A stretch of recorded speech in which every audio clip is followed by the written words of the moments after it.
External memory आज का topic है हमारा। एक्सटर्नल मेमोरी को सेकेंडरी मेमोरी भी कहते हैं। एक्सटर्नल मेमोरी को सहायक मेमोरी या सेकेंडरी मेमोरी के रूप में भी जाना जाता है।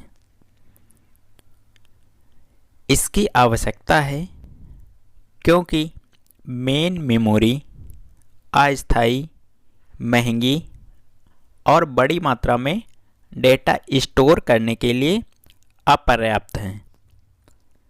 सेकेंडरी मेमोरी में डेटा और सूचनाओं को बड़ी मात्रा में स्टोर करने के लिए प्रयोग किया जाता है।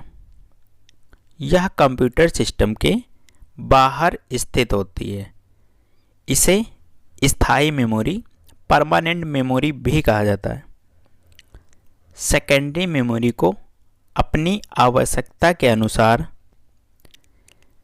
किसी भी सीमा तक बढ़ा सकते हैं।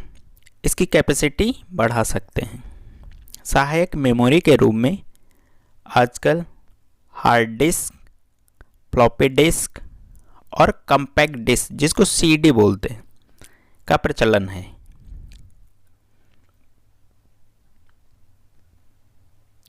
एक्सटर्नल सेकेंडरी मेमोरी को सीक्वेंशियल एक्सेस मेमोरी और डायरेक्ट एक्सेस मेमोरी में विभाजित किया गया है। मीन सेकेंडरी मेमोरी को दो भागों में डिवाइड किया गया है। Sequential access memory, in this the desired data can be read only sequential. Sequence के फॉर्म में ही डेटा को डिज़ायर किया जाता है। इस कारण इस मेमोरी से डेटा को पढ़ने के लिए समय अधिक लगता है, जैसे इलेक्ट्रिक बिल और पेरोल बनाने के काम आती हैं। फिर आता है हमारा मैग्नेटिक टेप।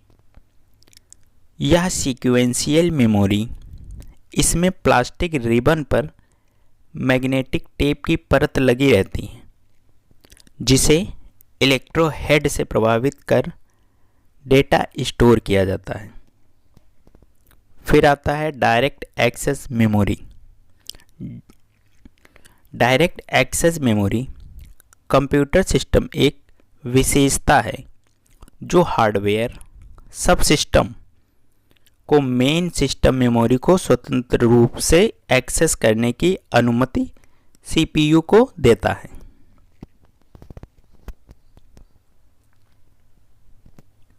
फिर आता है फ्लॉपी डिस्क, जिसको एफडीडी बोलते हैं, डिस्क ड्राइव। यह वृत्ताकार डिस्क होता है जो माइलर की बनी होती है, जिसके दोनों ओर एक मैग्नेटिक टेप का लेप चढ़ा होता है। यह प्लास्टिक के चौकोर कवर में स्टोर रहती है और बीच में हब किसी धातु की बनी होती है, जिसमें एक प्लास्टिक का टैब होता है। फ्लॉपी पर डेटा कुछ कोसेंट्रल वृत्ताकार पथों पर स्टोर किया जाता है, जिन्हें ट्रैक्स कहते हैं। हर ट्रैक्स कई भागों में बटा होता है, उन्हें सेक्टर्स कहते हैं।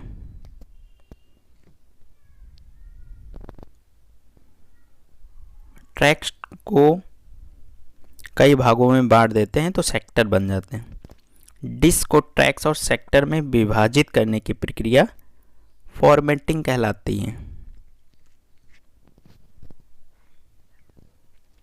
एक सेक्टर में 512 बाइटें होती हैं। इसकी प्रति इंच चौड़ी सतह पर 135 ट्रैक्स होते हैं, 135 ट्रैक्स।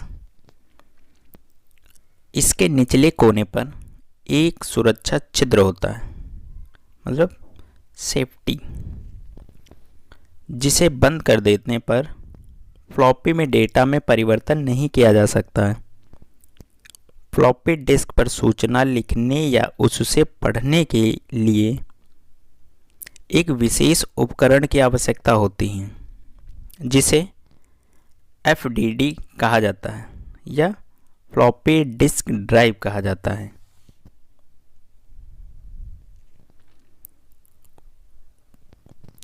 फिर आता है हमारा hard disk drive. Hard disk को फिक्स्ड डिस्क भी कहा जाता है। इनकी बनावट जो एल्युमिनियम धातु के प्लेट से बनी होती है, मीन्स हार्ड डिस्क एल्युमिनियम से बनी होती, जिस पर मैग्नेटिक टेप का लेप होता है।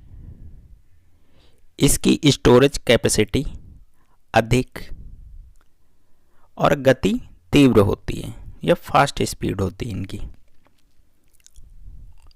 हार्ड डिस्क ड्राइव को विनचेस्टर डिस्क भी कहा जाता है।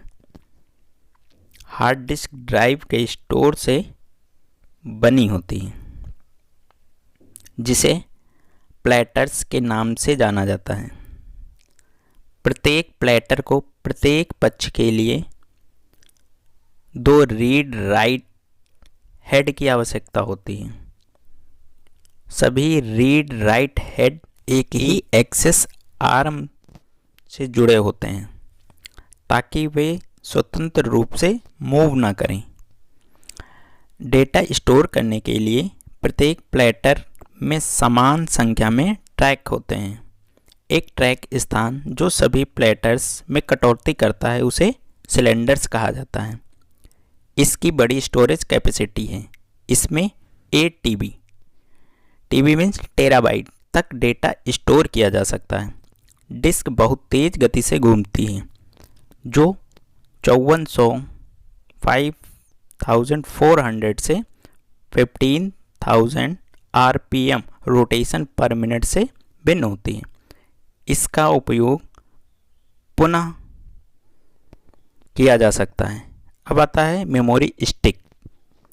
एक रिमूवेबल फ्लैश मेमोरी कार्ड है। इसका उपयोग स्टोरेज मीडिया के रूप में किया जाता है, मीन्स स्टोर करने के लिए डेटा, जिसे आसानी से पर्सनल कंप्यूटर से जोड़ा जा सकता है, किसी भी कंप्यूटर में लगाया जा सकता है। Memory stick pro Sony and SanDisk ने 2003 में पेश किया। मेमोरी स्टिक प्रो को memory stick duo and memory stick pro duo मूल रूप से मेमोरी स्टिक प्रो के छोटे संस्करण हैं या वर्जन्स हैं।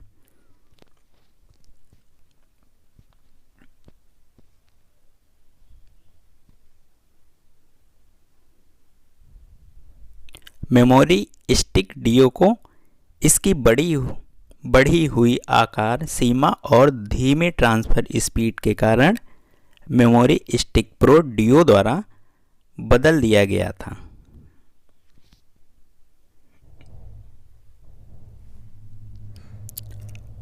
अगले क्लास में देखेंगे CD